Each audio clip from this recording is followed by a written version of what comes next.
Sumerian tablets are probably one of the oldest form of written record that we have.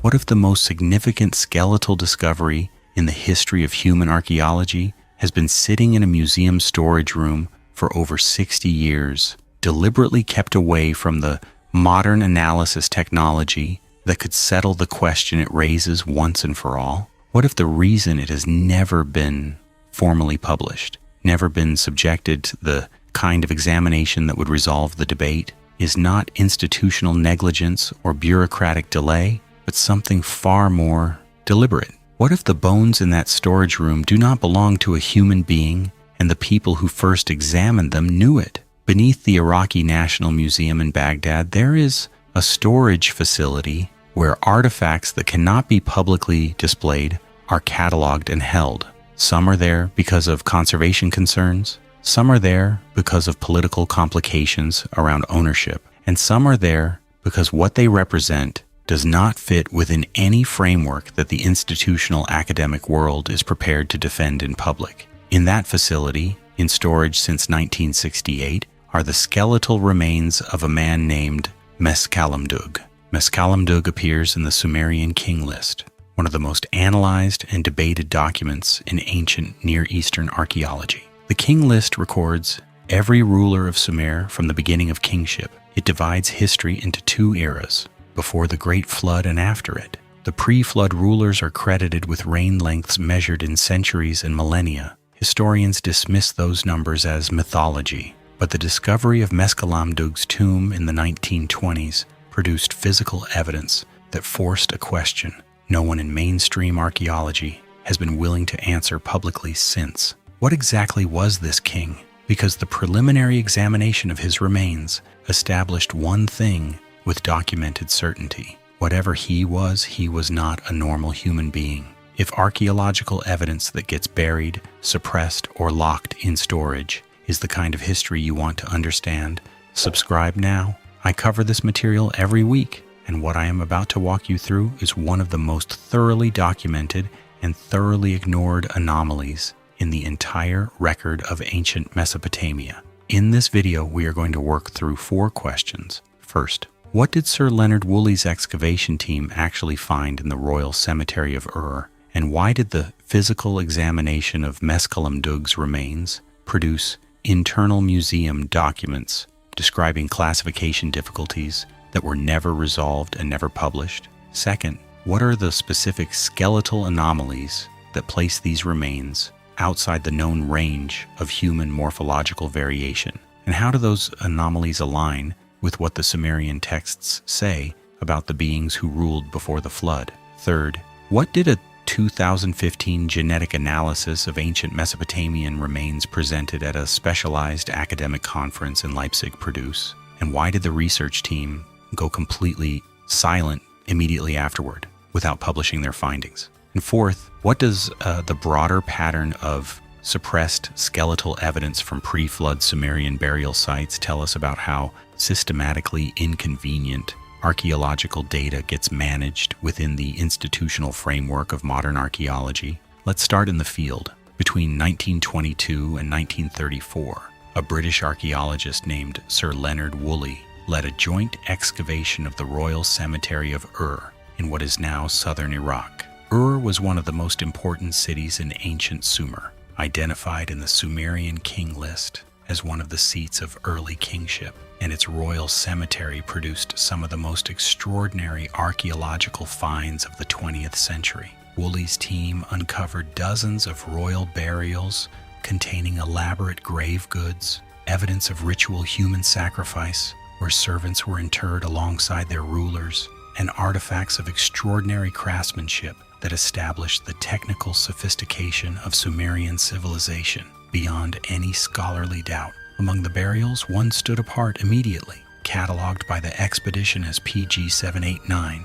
It was located significantly deeper than the surrounding tombs. Stratigraphic analysis during excavation suggested it predated the other royal burials by what appeared to be centuries. The layering of soil and debris above it was distinct from the layers above the neighboring tomb. Those principles are not exotic. They are fundamental, but they are not documented in Mesopotamian engineering until roughly 1,000 years after the stratigraphic date of this burial, according to the conventional timeline of technological development in the region. The walls of the chamber bore inscriptions, and here the anomaly deepens in a way that has never been publicly explained. The script used in these inscriptions predates cuneiform. It uses symbols that only partially overlap with the later Sumerian writing system that archaeologists can read and translate. Some of the symbols appear nowhere else in the entire archaeological record, not in earlier proto-cuneiform,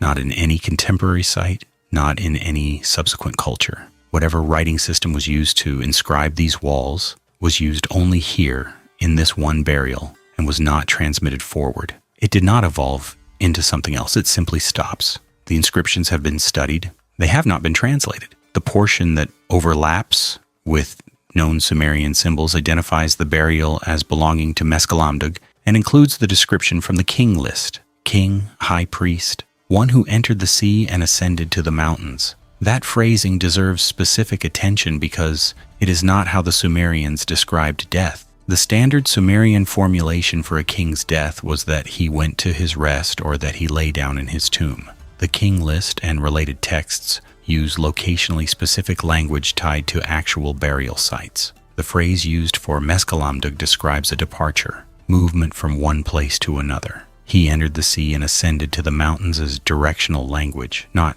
funerary language. What it describes is someone who left, not someone who died and was placed in a tomb, which raises an immediate question about whose remains were in that tomb. Inside the chamber, the skeleton was positioned in a manner unlike any other burial in the royal cemetery and unlike any royal burial practice documented across the wider ancient Near Eastern archaeological record. It was seated upright, not lying in repose, not placed on a bier, not arranged in the lateral position associated with Sumerian burial customs, seated and oriented with precision toward the east, specifically toward the point on the horizon where the sun rises on the spring equinox. That alignment is not approximate. Woolley's team recorded the orientation, and it is exact. The positioning of the hands had an additional quality the expedition's documentation noted without fully contextualizing. The specific gesture the hands formed appears repeatedly in Sumerian religious iconography, but always in the same context as the posture adopted by divine beings in scenes depicting their communication with human rulers. Not the posture of the human ruler, the posture of the divine entity the ruler is receiving communication from. Someone placed these remains in a chamber, built from imported stone, sealed with mechanisms 1,000 years ahead of their documented time, inscribed with a writing system that appears nowhere else, and then arranged the body in the posture of a god receiving supplication rather than a king in burial repose. The artifacts surrounding the skeleton reinforced the anomaly at every turn. Metal alloys recovered from the tomb were submitted for compositional analysis decades after the original excavation. As more sophisticated methods became available, the results produced findings that the published archaeological literature on the Ur cemetery does not address. The alloys contained trace concentrations of titanium and chromium. Both metals are present in the Earth's crust. Both appear in naturally occurring mineral deposits. But producing alloys with those concentrations intentionally requires smelting temperatures and controlled atmospheric conditions that are not achievable with Bronze Age furnace technology. The standard Bronze Age kiln could not produce the temperatures required to intentionally incorporate titanium and chromium into an alloy at the concentrations found in these objects. Either the metallurgical process used to produce them was substantially more advanced than anything else documented in the ancient Near East, or the objects didn't originate in ancient Mesopotamia. The ceramic vessels showed a crystalline glaze that does not appear anywhere else in the Sumerian pottery record. Achieving that specific glaze requires firing temperatures significantly above the capability of standard kilns of the period. The ceramics were not produced with the technology available to the civilization that supposedly buried this king. The tools recovered from the chamber presented a different category of problem entirely. Their purpose remains unidentified after a century of examination. Their construction shows geometric precision that has no parallel in handcrafted manufacture. The measurements are consistent in ways that handcraft, regardless of skill level, does not consistently achieve. Consistent geometric precision in manufactured objects below the threshold of human measurement and hand tool execution is associated with machine tooling. The word machine in this context does not require anything exotic. It means a production method that uses fixed reference points and controlled material removal rather than freehand shaping. The tools in PG 789 appear to have been produced that way. No explanation for how has been published. The skeleton was the core of the problem. The expedition's medical officer, Dr. H.R. Hall, conducted the preliminary physical examination and documented his observations in field notes that have since been partially preserved. His reconstructed height estimate placed the individual at approximately 240 centimeters, 8 feet. Human gigantism exists as a documented medical condition caused by pituitary dysfunction. The tallest confirmed human in modern medical records, Robert Wadlow, reached 272 centimeters. Exceptional height alone does not indicate a different species. The proportions are where the classification problem begins. In every documented case of human gigantism, regardless of the degree of height abnormality, the ratio of femur length to tibia length remains within the normal human range. The underlying skeletal architecture of the body stays human in its proportions even as scale increases. The ratio deviates in specific pathological conditions, but it does not deviate in the direction documented for the mescalamdug remains. The tibias were longer relative to the femurs than the human ratio allows, in any direction under any pathological condition documented in the medical literature. That specific proportional deviation suggests a different biomechanical design, a different relationship between the upper and lower leg that would produce a different gait, a different stride, different mechanical demands on the musculature, not a distorted human body, a different body architecture. The skull measurements compounded the classification problem significantly. The cranial capacity was estimated at approximately 1,900 cubic centimeters. Modern humans average between 1,300 and 1,500. Neanderthals, who are frequently cited in discussions of large brain volume, averaged between 1,500 and 1,600. The mescalamdug skull exceeded Neanderthal cranial capacity by 300 cubic centimeters and exceeded the upper end of the modern human range by 400 cubic centimeters. That is not a marginal variation. That is a fundamentally different brain volume category. The shape of the skull added another layer of separation from known human morphology. It was elongated. Cranial elongation in archaeological specimens is frequently the result of artificial binding and shaping, a practice documented across multiple ancient cultures, where the skulls of infants are bound to produce elongated shapes considered aesthetically or socially significant. Artificial deformation of this kind is identifiable in skeletal remains because the binding process produces specific distortions in the cranial suture patterns and bone development. The sutures close in abnormal configurations. The bone growth follows the constraint of the binding material. The mescalamdug skull does not show these markers. The sutures are normal. The bone development follows natural growth patterns. The elongation is not artificial. It is the natural shape of this individual's skull. Each of these features exists somewhere in human biological variation. All of them existing in the same individual does not. The bones were shipped to the British Museum following the excavation for detailed physical anthropological analysis. At the museum, they were examined by researchers who attempted to classify them within the known range of human morphological variation. That effort produced documentation, not publication, documentation, internal memos, correspondence between researchers, notes from examination sessions. What was not produced was a published academic paper with conclusions. The internal records that subsequently became accessible through archival requests and freedom of information processes decades later reveal why. A museum memo from 1933 describes the remains as presenting classification difficulties that require further specialist consultation. A memo from 1936 states directly that the remains cannot be conclusively identified as Homo sapiens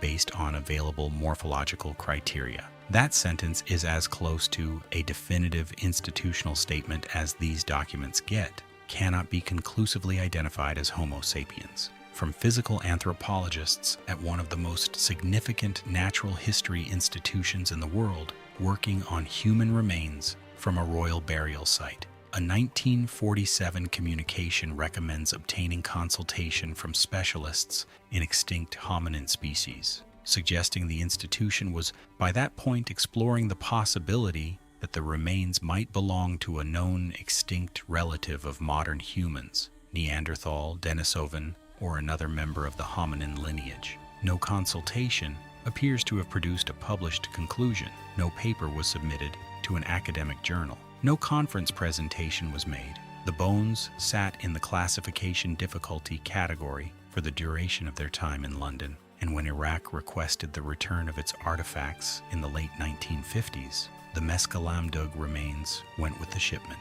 Once they arrived in Baghdad, they disappeared from the academic record entirely. Not physically, they were cataloged in the Iraqi National Museum's storage system. They have been physically present in that institution continuously since their return. What disappeared was any institutional effort to resolve the classification questions that the British Museum's own documents demonstrate were never answered. If this pattern of documented evidence meeting institutional silence is the kind of history you want to keep following, subscribe now and do not miss the next one.